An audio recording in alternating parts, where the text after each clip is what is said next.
Hello everyone, and welcome back to Conquer the Frontier at the New Frontier.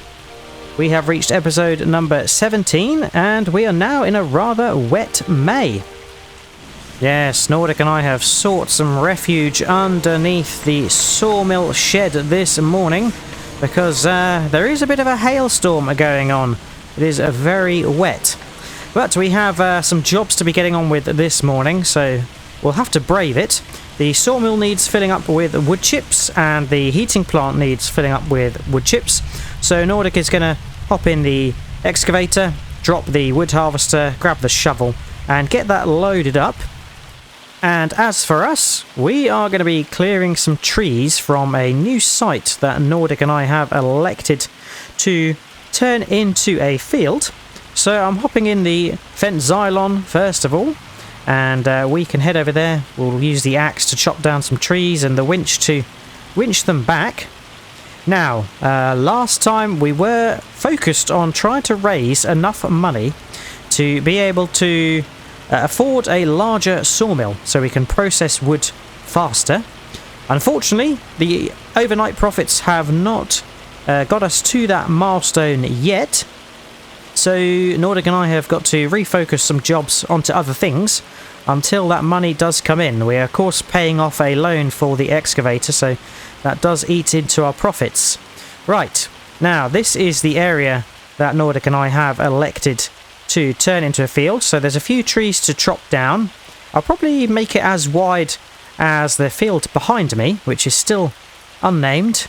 I'm thinking that might become the nickname for that field because it is just been unnamed for a long time.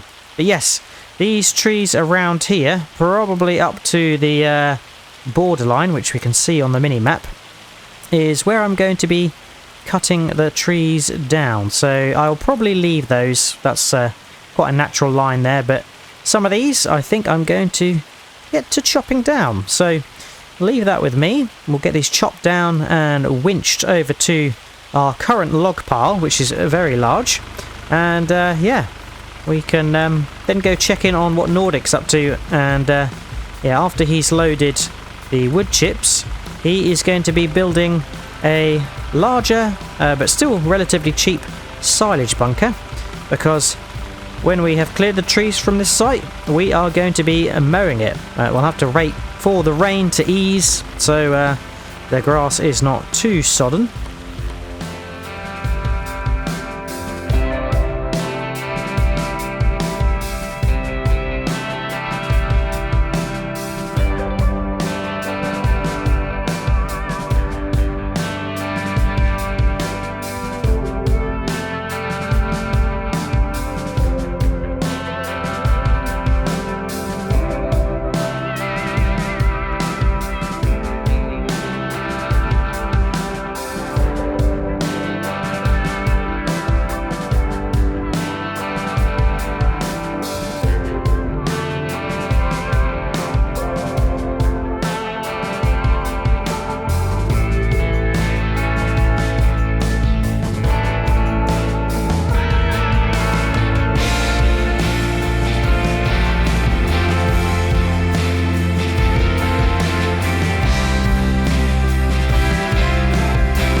Okay, so I'm pulling the last 3 trees out of here, and I think this is a nice clear space. It's not a full square, but yeah, it is the same width as the unnamed field, so it is pretty good for us, and it goes far back enough to a natural line of trees. I didn't want to clear all the way back to the border of our land. We can always expand in the future as we need to. But I've got to say, the Xylon has been doing a fantastic job doing all of the winching. It is a bit of a beast, even with 4 large trees. Did a sterling job. Aha, I can see Nordic scurrying over here. Nordic has been busy loading up the small sawmill and the heating plant with wood chips. And he has also, I think, placed a new bunker, which we will see in a moment. I'm just trying to line up these trees next to these ones here. I've just put these long trees here because they are too long to fit in this nice little alcovey space here. Right, let's turn around and we can see our new silage bunker. Wow, look at this. This is pretty impressive. So, cost us $9,000. And you might be saying, well, you were supposed to be saving to get to 200,000 and you've just spent 9,000 on a bunker. But there is a reason for the madness. It's because we want to mow up the field I've just cleared of some trees to get the grass in here. So yeah, we probably need to wait for the rain to ease off now, and then we can get to mowing, windrowing and forage wagoning. And then this is good to stash the grass in, get it compacted and covered up, because yes, we want more silage profits. And once it is silage, it will get put in the BGA and turned into biogas. Right, Nordic, I guess there's not much else but just to wait for this rain to ease up, eh? Okay, the rain has eased up, which is nice. The sun has come out and the wind is drying the grass. It was quite a downpour, but luckily, yeah, we're not too damp, which is good. Hopping back in the Xylon, I left the beacon rotating, so yeah, got to be careful. Don't want the battery to drain out. Right, we need to switch this into being a grass cutting tractor, so we'll drop off the winch, drop off the front loader, and grab the mower, of which we have a new one. One that we traded out for that very small blue one we had to begin with. I'm just going to see about putting the front loader arm here, because we're actually running out of shed space, I think. Yeah, things are looking quite tight in there. I will probably just put the winch behind or in front of the other winch that is already here.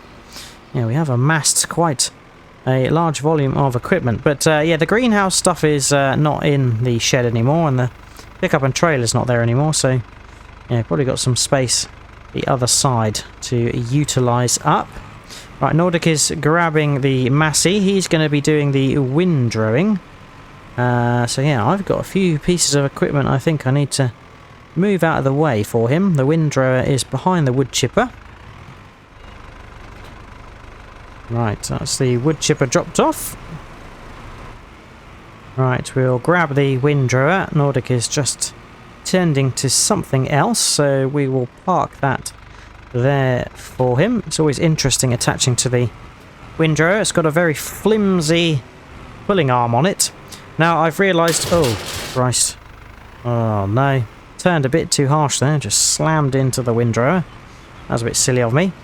But what I was trying to say is I think the fent looks a little bit naked on the front without the front loader arm. So what I will do is actually attach it back on, and we'll just drop the log grab on the front near where the logging stuff is over here. Put the wood chipper this away, so yeah, we can leave the log grab here as well. Probably need to section the shed out a little bit better, so we've got grass equipment, wood and forestry equipment, and other stuff sort of sectioned out appropriately. That would be for the best, really. Right, managed to grab the mower, so that is good. To be fair, this side of the shed is grass and field equipment, so that's pretty good. Right, I think Nordic's probably headed out to the field already, so let's take the mower over there. Lovely pile of logs there, can't wait to get that in our new sawmill. We're at 187,000, so we are very close.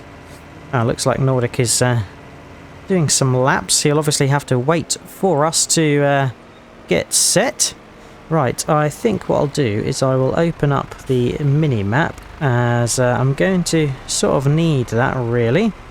And I think the line I'm going to go for is here. So let's get unfolded. Probably going to cut this way, just so I'm not driving in the grass that I'm cutting. So yeah, let's go this way. Right, switch on, lower away, and we can get to mowing. So I'm going to go down this way. I'll leave a little bit of a border. We don't want to be going right up to the edge, but around the border I will make a little right turn. It's kind of in line with our field behind us, the unnamed field. So yeah, I really need a name for that field, unless we're happy with the unnamed field. Yeah, of course this is going to be a new field that I'm cutting, so we're going to need a name for that as well. Right, let's get this mowed up, and then Nordic will be clear to do the windrowing.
Just a little smidge missed here as the row did start to stretch out a little bit towards the end. But that is the mowing all done now. Fantastic. So we can raise up, shut it down, fold up. Nordic's been doing a sterling job doing the windrowing, and he's had to work around me quite a bit, as obviously there's certain ways I can cut to try and limit the amount of uncut grass that I am driving on. But yeah, look at those swaths, they look pretty good. I think we have agreed that we will need to upgrade the windrower at some point. Probably the next time we're doing any major grass work, we'll look to purchase a new windrower. But let's beacon on, jet back to Creekside Farm, and we'll swap the mower for the forage wagon. And it's a good thing that we've got the Xylon this time, because I think the poor Massey, was really struggling with the forage wagon when it was full, when we last did some grass work. So yes, we can leap round here, grab the forage wagon. We'll have to watch out though if we do detach the forage wagon, because it does like to run off. It's got no brakes, so Have to stick a chock behind it or something like that. Got the tower attached, and just been looking at the gauges. I think service-wise we are all good, but fuel, we're about half a tank. I think we probably need to invest in some sort of fuel tank up at Creekside, so we're not having to go down to the shop and garage too often. Right, let's head over this way. I'm looking forward to starting to fill up our silage bunker. So that is very much the plan. I will do the necessary laps to make sure we collect all the grass. I'm not sure what Nordic's going to do whilst we are forage wagoning. Maybe he can start with some of the compacting. That would be a good thing to do. So let's beacon off. We can start up the forage wagon, lower the pickup, and get underway.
Tiny scraps left in the field, which we've just cleaned up. That's 2 and a bit loads to the silage bunker, and it's a much larger silage bunker, so it's been nice to be able to sort of drive through it and drop off the grass, which Nordic has been able to compact much easier because there's no massive peaks, which in a smaller bunker you can often find.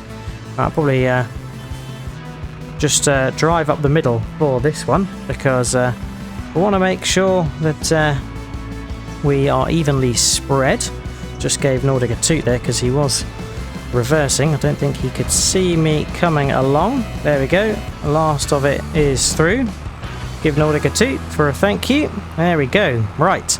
We can about turn, and yeah, we can even drive through the bunker itself to support with the compacting. I think there was just a mad deer running through, which Nordic is about to hit. Oh Jesus, I think he just glazed over it, so that's okay. Oh, 100% compacted, so that's been nice and easy, I think, thanks to it being nicely sort of flattened out and much more space to operate. That is really good. I think Nordic and I said we were going to cover the grass because we don't have many other plans or intentions to cut more grass, so it makes sense to get it covered. There we go, 65,096 litres. 100% compacted, so we can cover it up. Oh, yes, do you really want to blanket the silo? Yes, I do. Right, there we go. Fantastic. Well, it doesn't look like much.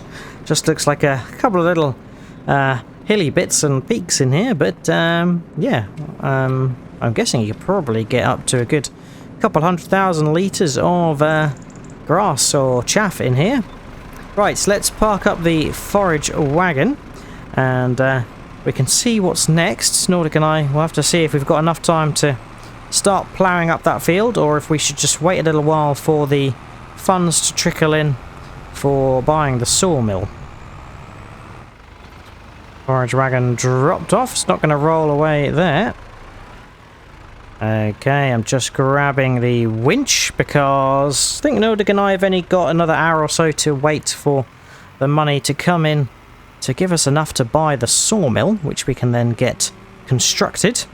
I think everything's looking pretty full. The biomass, the small sawmill, and yeah, Nordic was loading up the trailer with the excavator to make sure that these productions were full. Look forward to getting some more silage so we can get some more BGA profits. But here we go. Right, I think we'll probably just patiently wait over here. Maybe have a little brew and chill out until we are ready to do some shunting. Well, Nordic and I have been waiting, and it's now 4 o'clock. And we have gone over the 200,000 marker. And yeah, I think we can finally get our sawmill built. That deer's going to have to move because it is going to get placed right there. And just like that, there it is. What a beast. Well done, Nordic. Nordic was overseeing the construction of this and the positioning. So here is our sawmill, and it even has a sign on the top to say what it is in case we forget. Now I think the loading area is around here. I'm not sure if these doors actually open up, to be fair. No, I think they're locked. We'll have to find the key. But yes, we can deposit the wood in on this side, and I think anything that is manufactured is going to get deposited where I am walking right now. So yeah, this is quite the upgrade, much larger than our other sawmill. So let's have a look at what we can do with it. Sawmill. So this can take 140,000 litres of wood and 200,000 litres of wood chips. So that is a massive upgrade, means that we are going to spend less time loading, which is good. In terms of materials it can make planks long, planks, prefab walls and wood beams from wood. So that would be the logs we put in here. And then it can also make planks long, planks, prefab walls and wood beams from wood chips. So that is a real benefit again from this sawmill, that we can use wood chips to make wood building materials from it. Okay, so Nordic is hopping in the Xylon. We will hop in the cab as well, and the plan is we're going to shunt all of the wood that we have got piled up nicely into the sawmill and get it loaded. I've probably not made life easy for him putting these large trees here, but he can navigate around it. I think he's actually going to attempt to push the whole pile of logs. We'll see how he gets on.